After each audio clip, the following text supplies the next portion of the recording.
Madali nating mabasa ang lagay ng panahon pero minsan nagbubulag-bulagan tayo sa lagay ng ating kapwa-tao.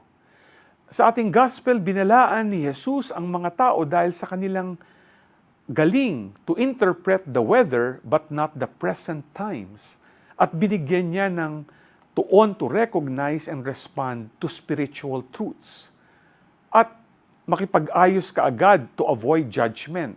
Sa ating paglilingkod sa ating kapwa, mahalaga na ma-discern natin ang pangangailangan ng ating kapwa-tao para makatugon tayo ng husto. Selfless service requires awareness of others' needs. Kung gusto nating makapaglingkod, awareness is very important. Hindi lang tayo kumikilos para lamang may maipakikitang nagagawa, pero tayo ay tutugon ayon sa pangangailangan ng ating kapwa. G ka ba?